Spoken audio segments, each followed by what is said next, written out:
On one screen, a jagged red line, the violent scream of a drill tearing the earth apart. On the other, a steady blue pulse, the harmonic heartbeat of an ancient dance. A lone scientist watches as brute force technology, an ancient tradition, wage a war deep within a supervolcano. One is a rational solution, the other is a superstition. But which one will save the world, and which one will end it? The answer will shatter everything we think we know about science. Hashtag, hashtag, hashtag. The official term for the vehicle was a mobile geological survey unit. Elara Vance preferred to call it the Faraday, after the scientist, but mostly because it was her cage, a meticulously ordered, self-contained world rolling through the chaos of nature. Its solar-paneled roof drank in the relentless Wyoming sun, powering the quiet hum of servers and sensors that were her life's blood. The thick tires crunched over the unpaved road, each vibration logged and filtered out by the suspension system, ensuring the delicate instruments within remained pure. Inside, the air was cool and smelled of sterilized plastic and ozone. Dr. Vance, a woman of 34, whose intensity seemed to have burned away any softness in her features, stood before a holographic display. A three-dimensional map of the Yellowstone Caldera shimmered in the air, a spiderweb of sensor nodes blinking in a steady, reassuring rhythm. With precise economic gestures, she calibrated the network, her fingers dancing through the light, tuning her senses to the deep, slow breath of the earth. She trusted this. Data, measurable, falsifiable, and beautifully impersonal. A soft chime echoed through the lab. On a small console, a name flashed, Dad. She watched the icon pulse 3 times, then go dark as the call diverted to the digital void of her voicemail. She didn't flinch, didn't pause in her work. Her focus remained on the glowing map before her. Outside the reinforced window, the real world offered a far more imposing view. The caldera wasn't a web of light. It was a vast, terrifying basin of pale grass and ancient rock, a slumbering titan whose last tantrum had plunged the world into a volcanic winter. It was deceptively peaceful, a beautiful monster, and her job was to listen to its dreams, to translate its guttural, geological language into the clean, sterile syntax of science. That was the only language she had ever truly trusted. The Tribal Visitor Center was a world away from the cold precision of the Faraday. It was a simple, circular building of timber and stone, and it smelled of pine, wood smoke, and old leather. Elara felt immediately out of place, her sleek tablet and carbon fiber gear an intrusion from another century. She stood before Chaitan, an elder whose face was a roadmap of seasons, his eyes holding a quiet, patient authority that made her feel like a child. The access road to the northern ridge is fragile, he said, his voice low and steady, like the rumble of distant rockfall. The land there is sensitive. It doesn't like to be disturbed. My equipment is non-invasive, Elara replied, her tone professionally reassuring. We use passive seismic sensors. They just listen. Chaitan gave a slow, deliberate nod, his gaze drifting towards the massive volcano visible through a large window. The mountain is a sleeping spirit. For generations, my people have known not to wake it. When its dreams grew troubled, our ancestors would soothe it with the rhythm of the rains. He looked back at her. They would dance and the ground would grow quiet again. Elara offered a polite, practiced smile. It was a charming piece of folklore, a poetic metaphor for a pre-scientific people trying to make sense of a dangerous world. On her tablet, hidden from his view, she typed a quick note into the project file. Field contamination advisory. Local folklore prevalent. Ensure data is filtered for cultural bias. Superstition. It was the enemy of good data, a variable that couldn't be quantified or controlled. I appreciate the history, sir, she said, finalizing the digital access form. I assure you, we will be very respectful. Chaitan simply watched her, his expression unreadable. To him, her advanced technology wasn't a tool for understanding. It was a sterile scalpel, dangerously disconnected from the living body of the land she was about to dissect. To her, his ancient beliefs were just noise, a ghost in the machine that needed to be exorcised before the real work could begin. That night, the sky broke open. Rain lashed against the armored shell of the mobile lab in a furious, driving rhythm. Elara was running a diagnostic when the first alarm shrieked through the quiet hum of the servers. A piercing, insistent pulse that meant only one thing: anomalous data. She lunged for the main console, her heart kicking against her ribs. On the screen, the caldera was alive. A swarm of micro-tremors, thousands of them, were pulsing out from the volcano's core. But something was profoundly wrong. Seismic activity is chaos. It is the jagged, unpredictable signature of fracturing rock and shifting magma. This was not chaos. The tremors were perfectly rhythmic. They pulsed in a steady, harmonic cadence, appearing on the spectrograph not as a chaotic scribble, but as a clean, repeating waveform. It looked less like an earthquake and more like a heartbeat. She ran a diagnostic, then another. The sensors were functioning perfectly. The data was real. It was also impossible. A thought snagged in her mind. The rhythm of the rains. A cold, prickling sensation ran up her spine. On a secondary monitor, she pulled up a public satellite feed, switching to an infrared overlay. The storm clouds obscured most of the region, but through a small break, a bloom of intense heat glowed against the cold landscape. It was a large bonfire, located deep within the tribal lands, precisely where Chaitan had indicated his ancestors held their ceremonies. She stared at the two screens, her mind racing, trying to force the pieces together.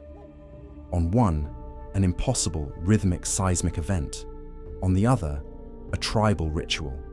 The scientist in her screamed that correlation was not causation. It was a bizarre, statistically improbable coincidence. A freak resonance from the storm, perhaps. An equipment malfunction she hadn't found yet. It had to be. But as she archived the event, logging the impossible data into her system, a sliver of doubt worked its way into the sealed vacuum of her certainty. The data was there. The rhythm was real. And a quiet, ancient voice seemed to echo from the heart of the storm, whispering a truth that her science had no words for. Science does not tolerate ghosts. For a scientist like Elara Vance, a ghost is simply a data set you don't understand yet. For 7 days and 7 nights, she hunted the ghost that now haunted her lab. The rhythmic, harmonic tremor data was a phantom, an impossibility that had violated the fundamental laws of her world, and she was determined to exorcise it with logic.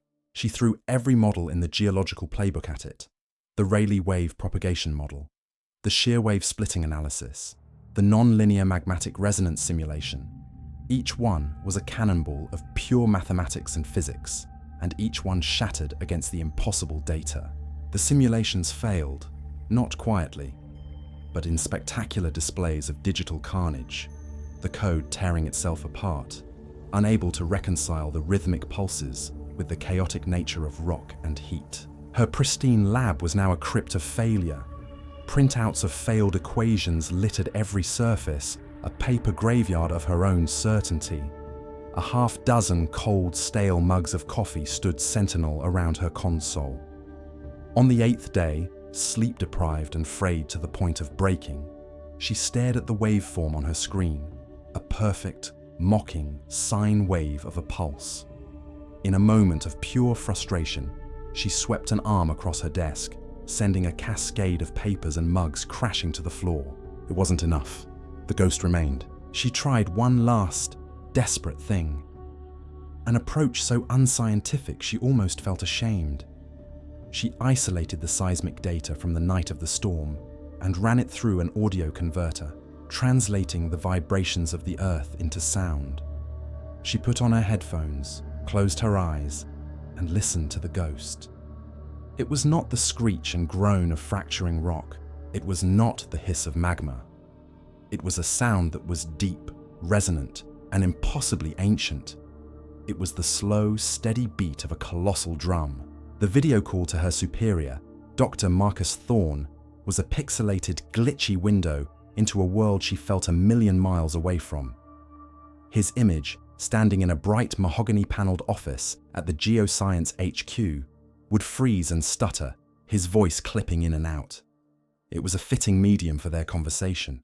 And the resonance is perfectly harmonic, Marcus, Elara said, trying to keep the desperation out of her voice. It doesn't align with any known seismic signature. It's structured. Thorne's polished, patronizing smile didn't flicker. Elara, it was the biggest electrical storm of the season.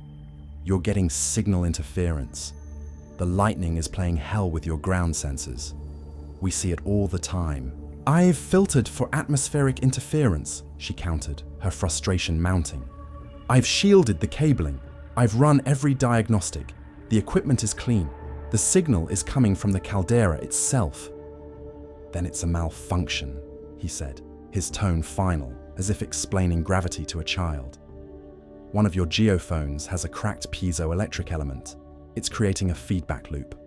He picked up a pen and examined it. Look, your mandate is to map the subsurface magma plumes for the geothermal project. That's what the grant is for.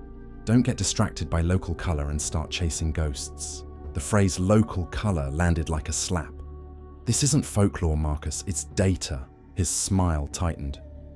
It's a wild goose chase, Elara.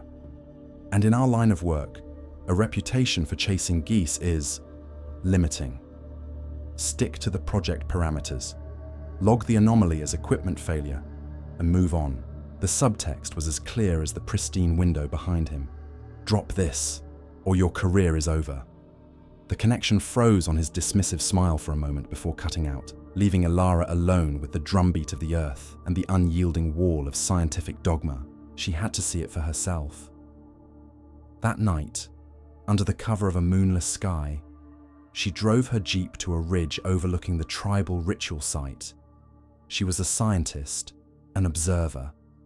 This was just data collection. She set up her equipment at a distance she hoped was respectful, mounting a telephoto lens and aiming a parabolic microphone towards the distant firelight. She expected to see something chaotic, a frenzied rain dance fueled by superstition. What she saw was anything but. Dozens of tribe members moved as one. It wasn't a dance. It was a ceremony of immense precision and power. They stood in concentric circles, their feet stomping the earth in a unified, powerful beat that resonated deep in her chest, even from half a mile away. It was structured, disciplined, a living machine designed to generate a rhythm. Through her lens, she saw Chaitan at the center, his eyes closed. Near him, a young woman, who she recognized as his granddaughter, Tala, moved with the same focused intensity. For a moment, Tala's head turned, and her eyes seemed to lock directly onto Elara's position on the ridge. She didn't point, didn't shout. She simply held her gaze for a second, a silent acknowledgement, before turning back to the ceremony. Elara's breath caught in her throat. She looked down at the portable seismograph she'd brought, its screen glowing in the dark. The needle, which had been tracking faint background noise, was now jumping violently. It spiked and fell and spiked again. Not randomly, it was pulsing in perfect, undeniable synchronization with the synchronized footfalls of the dancers below. Stomp, spike, stomp, spike. The correlation wasn't a coincidence. It wasn't a theory. It was a direct, measurable, cause and effect relationship. She was watching a group of people use an ancient ritual to speak to a supervolcano, and the supervolcano was listening. In that moment, the detached world of the scientific observer shattered, and she was left staring at an impossible, terrifying, and magnificent truth. The drive back from the ridge had been silent, the impossible truth replaying in Elara's mind with every turn of the tires. The neat, orderly universe of her science had been cracked wide open, and through that crack, a terrifying and wonderful mystery was pouring in. She could no longer be a detached observer, hiding behind a lens. The ghost in her machine was real. and she had to speak to it. She found Chaitan and his granddaughter, Tala, mending a fence near the visitor center. She approached them not as a scientist demanding answers, but as a student seeking knowledge. The arrogance was gone, replaced by a deep, humbling curiosity. "I have a question about the ceremony," Elara began, her voice quiet. "The rhythm. I've noticed a corresponding seismic effect. It's incredibly stable." Tala, a young woman with Chaitan's steady eyes and an engineer's sharp mind, paused her work. She looked from Elara to her grandfather, a silent conversation passing between them. Chaitan gestured for Elara to walk with him. "You call it seismic," he said calmly. "We call it listening. The mountain is not dead rock. It is alive. It has a temper. The rhythm. It is not for rain. It is to keep the peace. A lullaby for a sleeping giant. For generations, a family is chosen as the rhythm keepers," Tala explained, walking beside them. "It's their duty to lead the dance, to feel the mountain's mood and respond. It's a great honor." "So you do this regularly?" Elara pressed, trying to understand the pattern. "How often?" Chaitan stopped and looked towards the vast, silent caldera. A shadow seemed to cross his face. The next dance was to be on the solstice, in 2 weeks. But it will not happen. A sudden cold dread washed over Elara, sharp and sickening. "Why not?" "There is a dispute," Tala said, her voice tight with frustration. "The family who are the current keepers, they have a disagreement with the council. They refuse to lead the dance. It is a matter of pride, and it has broken the tradition for the first time in centuries." Elara's mind raced, connecting the pieces with terrifying speed. A system kept in perfect, delicate balance for centuries was about to be disrupted. A lullaby for a sleeping giant was about to be silenced, and she was the only person on Earth who knew what that really meant. The lab, once a prison of frustration, was now a sanctuary of feverish creation. Fueled by a terrifying new purpose, Elara worked with a clarity she hadn't felt in years. She wasn't just analyzing data anymore, she was building a bridge between two worlds. The old models were useless, like trying to describe a symphony using only the words for rock and fire.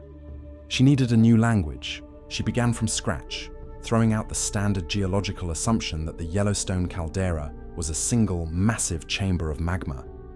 What if it wasn't? What if the ancient stories of the sleeping spirit were a kind of folk map of the Earth's interior? She re-rendered the deep Earth sensor data, modeling the magma chamber not as a vast pool, but as a complex network of smaller, interconnected chambers, separated by massive plates of brittle rock. Interlocking pressure plates, balanced on a knife's edge of geological tension. With this new map, the rhythm finally made sense. It wasn't just a vibration, it was a function.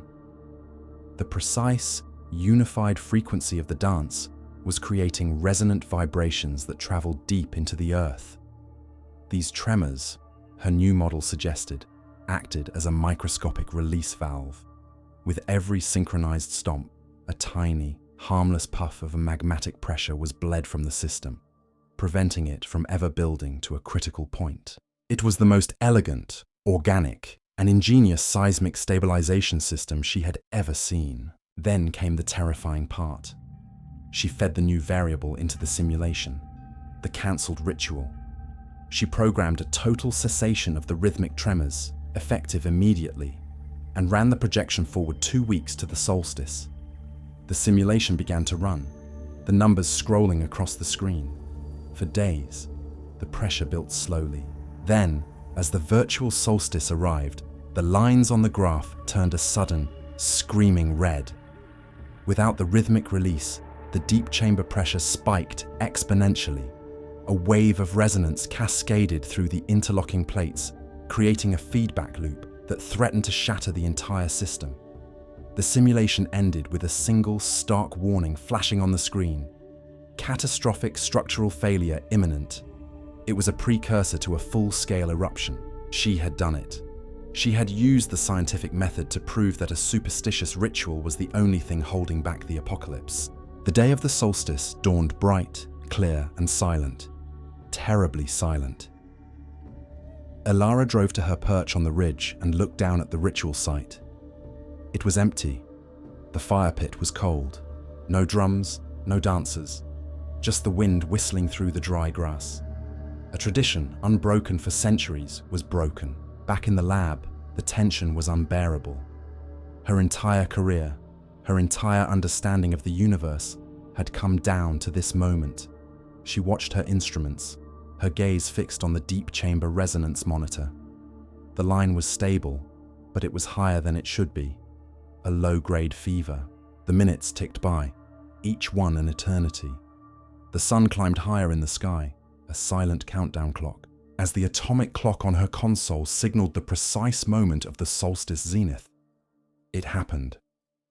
A single, piercing alarm cut through the silence. Then another. Then a cacophony of sirens filled the lab. Her eyes shot to the resonance monitor.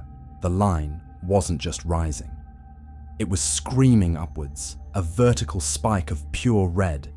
It was happening, exactly as the model had predicted. The pressure was building.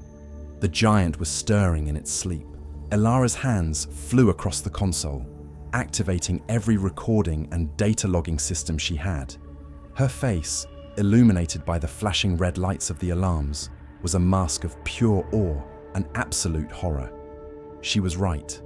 Her radical, insane, career-destroying theory was completely and utterly right. And in her hands, she now held the irrefutable, terrifying proof that the ancient dance she had once dismissed as simple folklore was the only thing preventing a global catastrophe. This was it, the moment of vindication. Armed with terabytes of undeniable data, a fully predictive model, and the chilling proof from the solstice, Elara presented her findings to an emergency remote panel. On the main screen of her lab, a dozen faces stared back at her from the sterile conference room of the Geoscience HQ. At the center was Dr. Marcus Thorne. With methodical precision, Elara laid it all out. She showed them the rhythmic data, the failed conventional models, and then her own radical hypothesis of the interlocking pressure plates. She presented the audio file of the Earth's drumbeat. Finally, she played the recording from the solstice, the empty ritual site, the silent Earth, and then the terrifying, model-perfect spike in deep chamber resonance, an event that simply should not have happened. She concluded, her voice ringing with the clarity of absolute conviction. The ceremony, the dance, is not superstition. It is a vital, functioning component of a complex geological stabilization system, a system we have gravely misunderstood. The response was a heavy, icy silence. The faces on the screen were unreadable masks of skepticism. Then Thorne leaned into his microphone, his expression a mixture of feigned pity and professional contempt. "Dr. Vance," he began, his voice dripping with condescension. "What you've presented is a fascinating narrative, a compelling story, but it is not science, it is pseudoscience." Another panelist chimed in. "The solstice spike is easily explained. We registered a significant coronal mass ejection that day. The resulting solar flare would have caused precisely this kind of magnetic interference with your deep Earth sensors." "I shielded for solar interference," Elara shot back, her composure cracking. "The signal was seismic, not magnetic. The data is clean." Thorne held up a hand, silencing her. "You've been alone in the field for too long, Elara. You've grown attached to a local myth. You've anthropomorphized a geological feature and contaminated your own data set to fit a preconceived narrative." He looked at the other panelists. "I believe Dr. Vance is exhibiting signs of extreme professional fatigue, perhaps even a psychological breakdown." The words hit her like a physical blow. He wasn't just refuting her data, he was destroying her. "Effective immediately," Thorne declared, his voice cold and final. "Dr. Vance's credentials are suspended pending a full review. The Yellowstone project is terminated. We will take it from here." The screen went blank, leaving Elara standing in the ruins of her career, condemned as a heretic by the very institution she had dedicated her life to. The next afternoon, The thumping rotors of a corporate helicopter beat the air into submission. It landed in a swirl of dust 100 yards from the lab, and out stepped Thorn and a team of technicians in identical grey overalls. They weren't scientists, they were engineers, and they carried the tools of a brute squad. "Elara, I'm sorry it came to this," Thorn said, not looking sorry at all. "We can't just leave a pressure build-up like the one you recorded unchecked." As his team began to methodically decommission her lab, packing away her life's work in cold metal cases, Elara saw what they were unloading from the helicopter.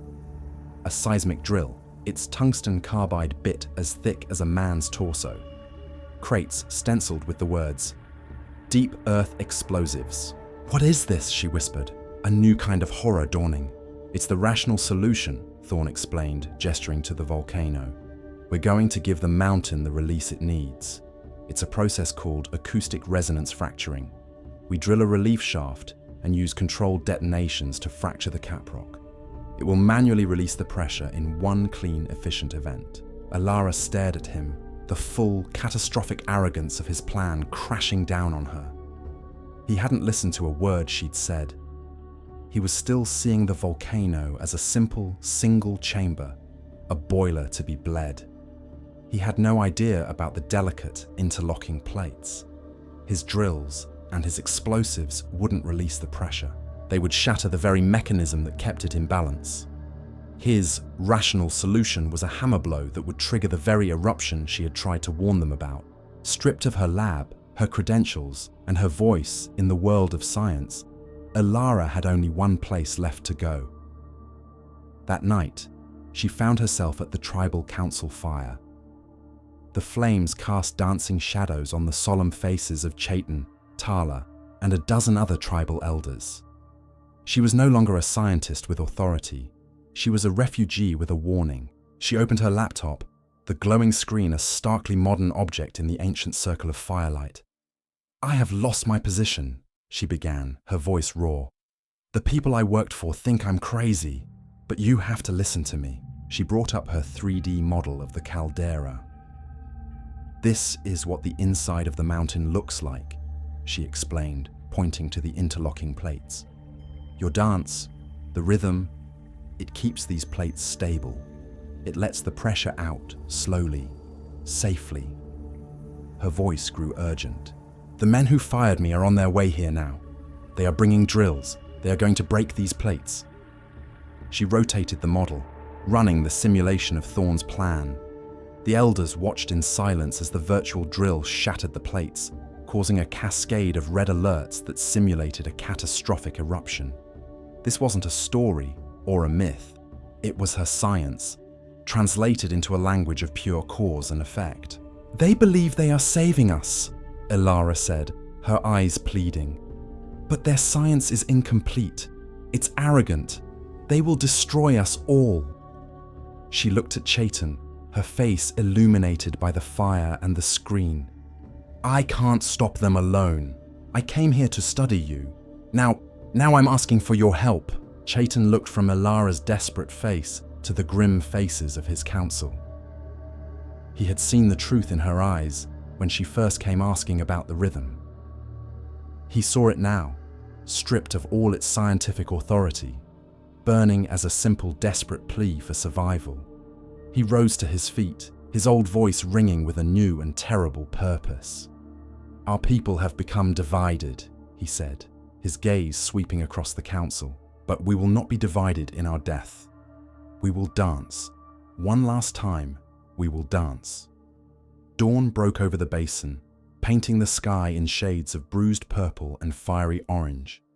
It was a morning for endings. On one side of the ridge, the harsh metallic groan of machinery echoed as Thorn's team engaged the drill. A plume of dust and steam erupted as the massive tungsten bit tore into the earth, a violent intrusion into the ancient landscape. It was the sound of a scream. On the other side of the ridge, a different sound began.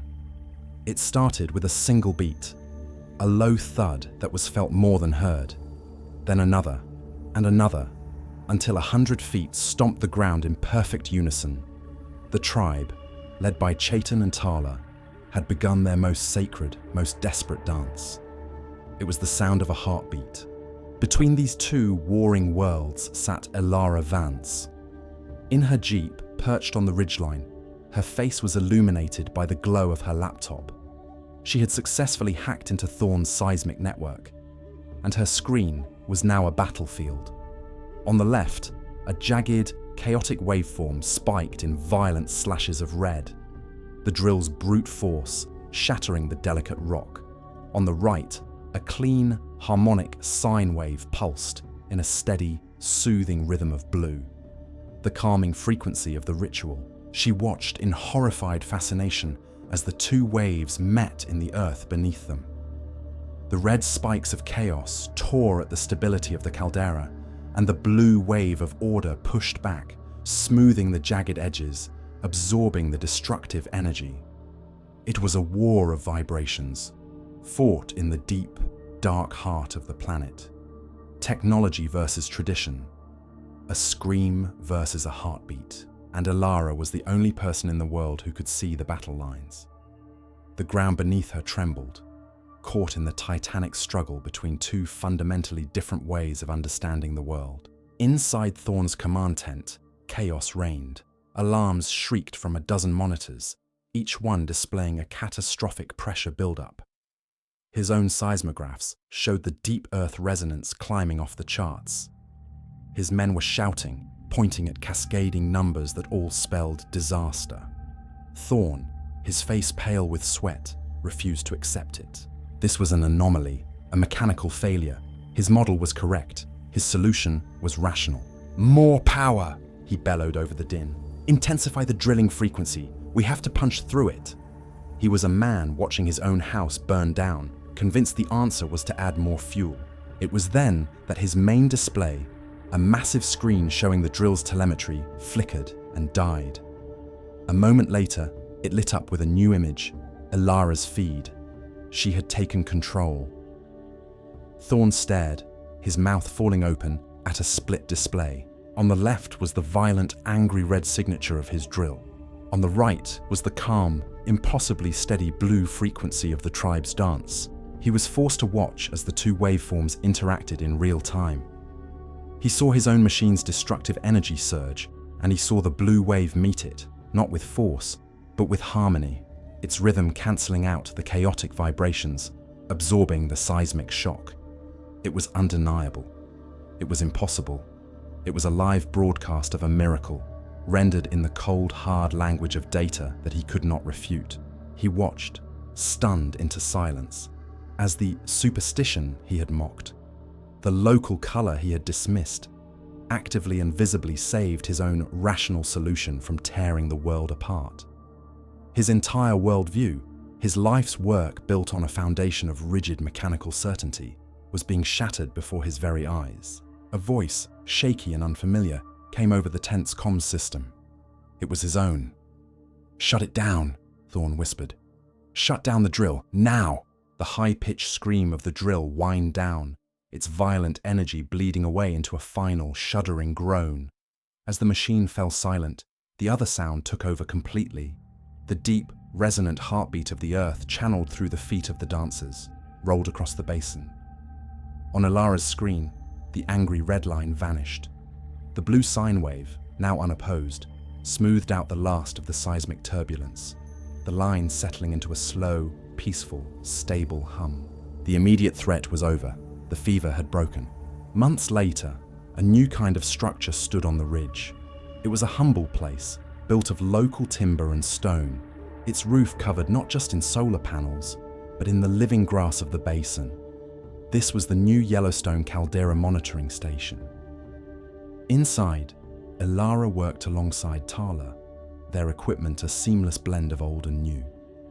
High-resolution seismometers were arranged in the ground according to the symbolic patterns of the tribe.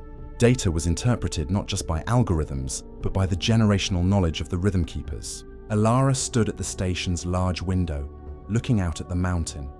The sun was setting, bathing the vast ancient caldera in a soft, golden light. It was no longer a data problem to be solved, a monster to be measured and chained. It was a presence, a living entity that demanded not control, but conversation.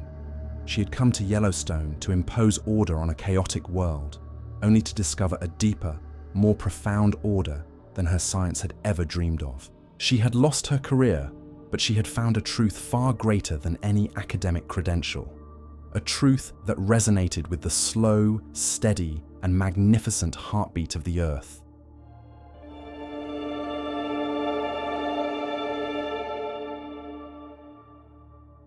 What an incredible story.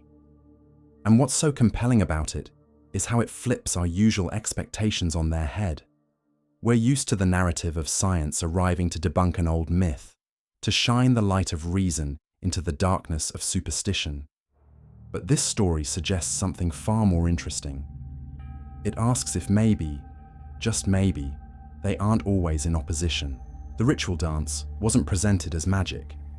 In the language of the story, it was a kind of technology, a form of applied physics passed down through generations that had a measurable, repeatable effect on a complex system. The tribe didn't need to know about harmonic resonance or magmatic pressure plates.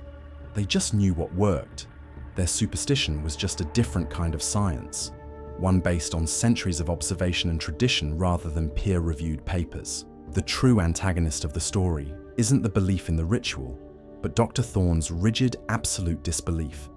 His refusal to even consider data that contradicted his worldview is the most unscientific act in the entire story.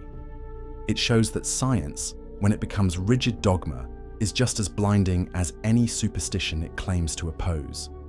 The story isn't really about science versus tradition, it's about humility versus arrogance. And that leaves us with a fascinating question to consider.